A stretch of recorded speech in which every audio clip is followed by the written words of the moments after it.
Hey everyone, today we're looking through our survivor roster and thinking about which ones could possibly, if under the right circumstances, become the killers of Dead by Daylight. Who out of the survivors is walking the line of good and bad? Let's take a look. Okay, so right off, who can we rule out straight away? Well, Meg I don't think is capable. She briefly gets pulled into some stuff in the lore where she messes with police cars and such, but generally she's just a teen going through a phase during this, and I think although she has a certain rage, she is not capable of hurting people. Claudette is not the type to one day be a killer. She's one of the least likely, I think. She has a very large imagination, and generally she's intelligent despite feeling a bit out of place. No, basically. Jake is a survivor at heart, and although I think he would do a lot to survive, I do not think he would kill or work with the entity. He's a survivor and so would survive. He would not bend to another's rules. Laurie is someone I do want to rule out, and that's simply for the reason that although I think she is very capable of defending herself, as seen in the 2018 Halloween, she isn't a person who could be swayed to the opposite side.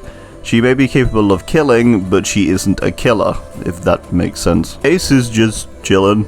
He's got some weird features to him and some strange decisions, but nah. Bill, much like Laurie, is certainly capable of killing and is in a position of doing so with extensive experience, but he isn't a killer in the sense of enjoying it or wanting to hurt innocent people. He does it in wartime and in an apocalypse. Again, he's a survivor. He's just not the type to flip to the killer side. In fact, I want to actually cover all of the other licensed characters here: Quentin, Nancy, Steve, Tap, Cheryl, Jill, and Leon, as I don't think any of them are capable of being on the other side here, and are all instead driven by the means of survival in their respective stories. They are the heroes of their stories, and I simply don't think they would be able to fulfill the role of being on the other end of things, so no to all of them. They're the heroes, not the villains. Kate is not capable of such things. In fact, when the entity's corruption tries to get her, she does literally resist it, so I think she may be the least likely person to switch to the killer's side. Adam is kinda similar to Kate in that he is just kind of a good guy, and there's no reason really that he would ever be on the other side, so just no for him, I think. Jeff is just a chill guy trying to do his art. Leave him alone. Jane is someone who is pretty determined and driven, and may be capable of kind of screwing people over for the purpose of her career, but I don't think she's capable of becoming a killer because of that. Zarina is someone who strives to outline injustice in the world and attempts to stop injustice of all kinds. I simply do not think she would ever be in the killer's position. It's not something she would ever be. Elodie and Felix both kinda hate the entity for stealing their parents, and they both seem like pretty good people with solid morals. Daddy Felix isn't turning, let's be honest. Okay, so this leaves us with Dwight, Nia, Feng, David, Ash, Yui, and Yun-Jin. Now, the first one you may be confused about, who I didn't rule out right away, is Dwight. Poor innocent baby Dwight. What could this little guy ever have done wrong? Well, I'm here to tell you that he's not as innocent as he looks. If we look onto the lore and into his tome lore named A Story by Any Other Name, we can see both in the lore itself but also in a cutscene that he drugs his boss through spiking his coffee. This leads to his boss strangling an employee after he thinks he's stepped into a room of monsters, likely due to it being some kind of hallucinogen. This may not seem like a lot, but that's how it all starts. It starts out with something small like this, and who knows what he's capable of. Also, this instance could have ended in a much worse way. His boss could have actually killed this man if it weren't for the people around. Sure, this could be a lack of judgment on Dwight's part on how much of the hallucinogen to use, but this shows how dangerous and poorly this could have gone. He seemed shocked by his actions, however, but I think Dwight still is going to get a mark of possibly becoming a killer just because there's the edge to him to act on things like these, which is a common trait of the current killers in the lore. Dwight is told that this drug is harmless by someone else, but I mean, he still spikes the guy at the end of the day, so Dwight's someone to keep an eye on. Nia, in a similar way to Dwight, attempts to punish someone for what seems to be for the greater good. After spray painting this bad rich guy's car, she gets spotted by him,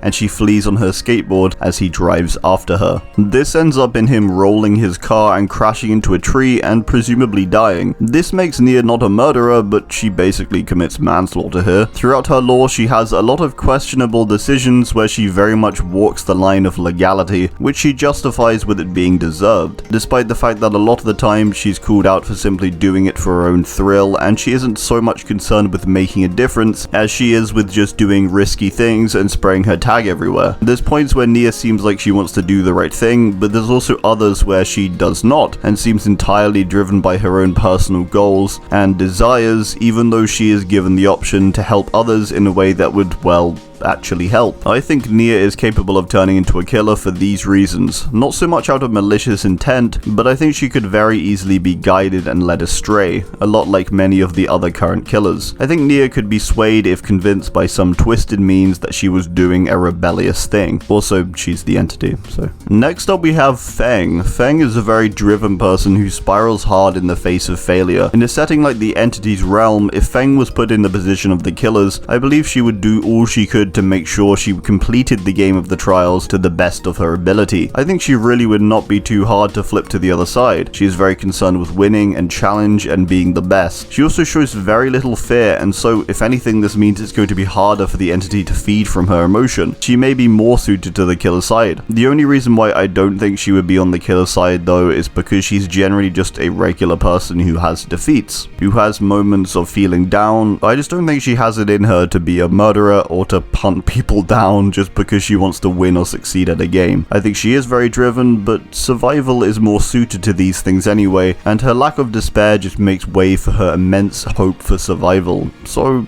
no for her, even though at first appearance it may seem otherwise. David is someone in the lore who repeatedly beats people up, and it wouldn't surprise me in the slightest if he had killed someone at some point, even if it were by accident. I think David is wholly capable of switching sides and becoming the killer, again with the right motivation and a bit of a push. I think it would be wholly possible for him to become one of the killers. He's a debt collector, a bare fist fighter at various fight clubs, and generally his lore is just full of him being angry and punching people. Yep, I think if it benefited him, he would totally be on the other side of the campfire. There's even some cosmetics that have him covered in blood from the people he has beat up. So there you go, there's his killer skin already. Ash I don't think is particularly likely to turn into a killer, just for the same reasons as I mentioned for the other licensed survivors, but I think just for the extent he has killed in both the films and the Ash vs Evil Dead TV show, and just the degree to which he seems to enjoy it, there's always that possibility that at some point he does snap and could become a killer. Although I would think this to be very unlikely, there have been situations within DBD's own lore, such as the Plagues, where they see the entity as some kind of godlike figure. I think if there was some similar deceptive thing happening with Ash, and with the right motivations behind him, then he would be capable of acting as a killer in the trials, like if he was convinced somehow that all the survivors were deadites or something. We also see in the show the different evil versions of himself, which aren't technically him, but some do share his blood and such. I do think Ash as a character is someone who plays by his own rules and would not kill in the way the killers do in game intentionally, but I think if deceived he could possibly fulfill the role, and so he's getting marked as a maybe also. But again, like the other licensed survivors, he's the hero of his own story, and I think it's unlikely at the end of the day. So we're marking him as no, although I think it's a fun one to think about. Yui has a rough past, but she's a strong person overall who I think is not someone who would be driven to be a killer or fight for the entity in that way. I think her place very much resides in a place of surviving and resisting. However, the reason why I didn't rule her out right away was because of this Tome 6 trailer scene where she's seen kicking a woman off a mountain, seemingly many versions of herself. Later we see an array of bodies below, suggesting she has kicked quite a few people off of this same cliff, and also suggesting that she is a straight up murderer. So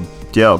This one I'm more just confused by, as I don't believe it's ever been explained. So apparently this is actually Yui dreaming, but this is still kind of strange because it still shows her murdering lots of versions of herself, so maybe could hint at something, but I think just for the lack of understanding of dreams in general, I'm just gonna say no. But maybe in the future she's someone to keep an eye on, I guess, if she's having dreams about mass murder. Yun-Jin is someone who at first appears a lot like Jane, simply driven and ambitious and seeking a better life for herself. However, throughout her lore we see her live in denial of the murders that Ji-woon commits, and it not being from a lack of understanding or actually being ignorant to it, but instead because she wants to preserve her career. She basically ignores these murders just so her career doesn't completely spiral. She has a rough upbringing and can't stand the idea of losing everything, so there's some understanding to her for sure and her motivations, but I do think she is capable of being the person on the killer's side, and it seems like almost a coin toss that she even ended up on the survivor side within the realm. At the end of her lore, it states that she embraces the darkness within her, almost like she's accepting this darker, potentially evil side of herself and the need to seek revenge, which revenge, by the way, is one of the many things that cause some of the current killers to become killers to begin with. So, yeah. I'm marking her as yes. This leaves us with Nia, David, and Yun-Jin. These three I believe could reasonably become killers, but likely with some coercion and also deception from the entity. Alright, well that's gonna do it. I do hope you enjoyed this slightly strange video, and do let me know who you think could possibly turn to the opposite side of the trials. Thanks, and goodbye.